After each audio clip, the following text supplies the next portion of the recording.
President, will you consider removing new restrictions on the press that report at the Pentagon? And have you spoken to Secretary Hegseth about this? I have, yeah. Well, he's finding, I think I can speak for him. I'll let him speak for himself, but I think he finds the press to be very disruptive in terms of world peace and maybe security for our nation.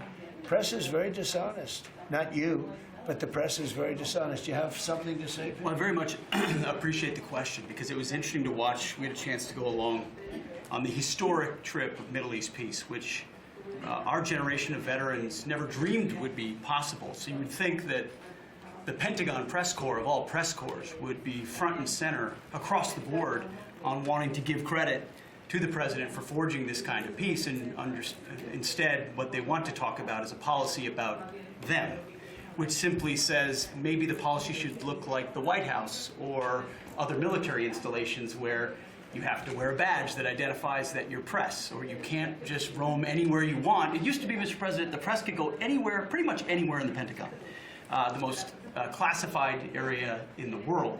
Or also that if they sign on to the credentialing, they're not going to try to get soldiers to break the law by giving them classified information. So it's common sense stuff, Mr. President. We're trying to make sure national security is respected, and we're proud of the policy. You know, we have an option here. As you know, the press years ago moved into the White House. It used to be across the street. We could move them. You're lucky I'm president, because we could move them very easily across the street. They used to be there. They would have more room. We have a beautiful, nice space. You could sit all by yourselves and have fun. Instead, you walk around the White House talking to anybody that can breathe.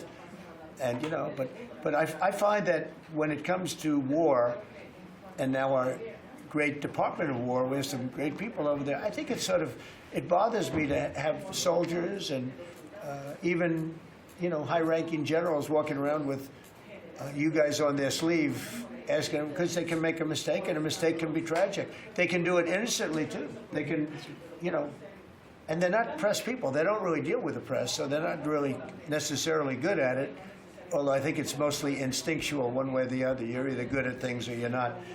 But I could see you being bothered by that. Mm-hmm. So you have them in an area, and you treat them fairly, but they're not allowed to go into Much like the somebody's office and sit with them for 10 hours. Yes, sir. Yeah, I can understand. Mr. President,